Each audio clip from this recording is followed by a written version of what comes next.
আপনার কি এমন কোনো ইচ্ছা আছে যেটি পূরণ হয় না বা অসম্ভব মনে হয়? তাহলে এই আমলটি একবার করে দেখুন। প্রিয় ভাই, আমি যে আমলের কথা বলবো খুবই সহজ আমল। প্রথমে যে জিনিস আপনাকে লাগবে সেটি হলো আল্লাহর প্রতি ভরসা। আর ভরসা বিশ্বাস রেখে আপনি করবেন। এই দোয়া সকালে সন্ধ্যায় পড়ুন, তার চাইতে বেশি পারতে গেলে নামাজের পর পড়ুন। কিন্তু যতবার আমল করতে পারবেন দোয়াটি ততবারই এই দোয়ার আমল করবেন, পড়বেন। আল্লাহুম্মার জুকনি হুব্বাকা ওয়া হুব্বা মাইয়ান ফাউনি হুব্বুহু ইন্দাকা। আল্লাহুম্মা মা রাযাক্তানি মিম্মা উহিব্বু ফাজআলহু কুওয়াতান লি ফিমা তুহিব্বু। আল্লাহুম্মা ওয়া মা যাওয়াইতা আন্নি মিম্মা উহিব্বু ফাজআলহু লি ফারাগান ফিমা তুহিব্বু। অর্থটা আপনাদেরকে বলবো, তাহলে অর্থ যদি বুঝেন বা জানেন তাহলে দোয়া করতে বেশি ভালো হয় এবং কি দোয়া করছেন সেটা আপনি বুঝতে পারবেন। হে আল্লাহ, আপনি আমাকে দান করুন আপনার ভালোবাসা, এবং যার ভালোবাসা আপনার কাছে আমার উপকারে আসবে তার ভালোবাসা।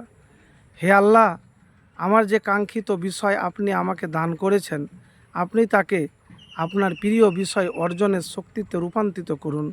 হে আল্লাহ, আর আমার যে কাঙ্ক্ষিত বিষয় থেকে আপনি আমাকে বঞ্চিত করেছেন তাকে আপনি আপনার প্রিয় বিষয় অর্জনের অবসরে রূপান্তরিত করুন। তো এই দোয়া আপনি পাঠ করবেন। আবু হুরায়রা রাদিয়াল্লাহু তাআলা আনহু বলেন,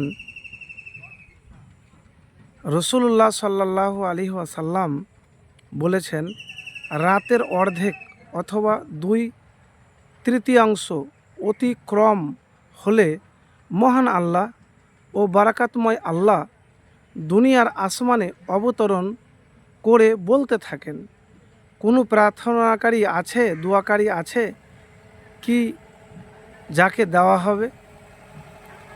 কোনো আহ্বানকারী আছে কি যার আহ্বানে সাড়া দেওয়া হবে? কোনো ক্ষমা প্রার্থনাকারী আছে কি যাকে ক্ষমা করা হবে? আল্লাহ তাআলা ভোর প্রকাশিত না হওয়া পর্যন্ত এরূপ বলতে থাকেন। মুসলিম শরীফ 1659 নম্বর হাদিস। তাহলে হাদিস থেকে স্পষ্ট বোঝা যায় যে গভীর রাত্রে আল্লাহর কাছে যদি আপনি চান, যে ইচ্ছে আপনার এখনো পূরণ হয়নি, মনের আশা রয়ে গিয়েছে, তাহলে ইনশাআল্লাহ হতে পারে সকাল হওয়ার আগেই আপনার ইচ্ছে পূরণ হবে। তো প্রিয় ভাই, একবার এই আমল করে দেখুন। এতটুকুন বলবো যে গভীর রাত্রে আমল করা এটি মুখের কথা, চারটিখানি কথা নয়। আল্লাহর ভালোবাসা লাভ করতে হবে। আর আল্লাহর ভালোবাসা তখনই লাভ করবেন যখন রাত্রে আপনি আমল করবেন, তাহাজ্জুদ পড়বেন, দোয়া করবেন, ইস্তেগফার করবেন। তো রাত কাউরির জন্য আরামের, আর কাউরির জন্য আল্লাহকে পাওয়ার, আর কাউরির জন্য আল্লাহকে খুশি করার অনেক মাধ্যম আছে ভাই। তো এই রাতে একবার আমল করে দেখুন, হতে পারে ইনশাআল্লাহ আপনার আশা, আপনার ইচ্ছে পূরণ হবে। আপনি যেটা অসম্ভব মনে করছেন সম্ভব আল্লাহ রাব্বুল আলামিন করে দিবেন ইনশাআল্লাহ।